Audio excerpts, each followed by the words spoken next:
Hello everyone, कसे आहात तुम्ही सगळे? आय होप छान असाल आणि मी पण खूप छान आहे. तर मी खूप गडबडीमध्ये आत्ता खूप लेट झालं होतं, 7:30 वाजले होते मार्केटला जायला, कारण उद्या ऋषभची ट्रिप आहे आणि त्याच्या जॅकेटला चेन खराब झाली होती सकाळी. आणि जॅकेट तर आता सध्या किती महत्त्वाचं आहे तुम्हाला माहितीच आहे, थंडी फार पडते म्हणून चेन बसवायला आले. त्याच्या टिफिनची जी बॅग आहे त्याला पण चेन नव्हती आणि रियांशची पण तुटली होती, त्यामुळं टाळाटाळ होत होती. तर आज ऋषभच्या जॅकेटच्या निमित्तानं दोन्ही पण कामं झाली माझी.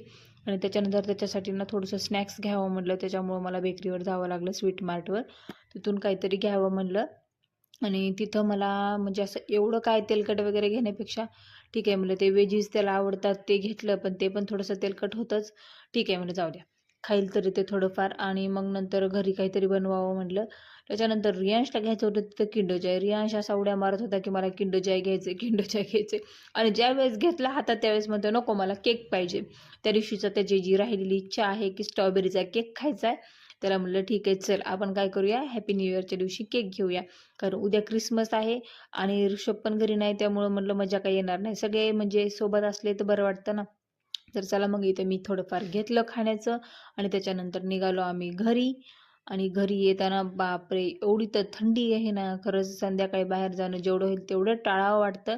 पण काही ना काही काम निघतच असते. तर पहा इतर यांचं केक पाहणं चालू होतं आणि बाहेर आलो त्या बेकरीतून. त्याच्यानंतर बाहेर निघाला तर पहा इकडं ना लाईट इतके मस्त दिसत होते या रस्त्यावर, भारी व्ह्यू होता. तर चला भेटूया उद्याच्या ब्लॉगमध्ये. आजच्या ब्लॉगमध्ये एवढंच.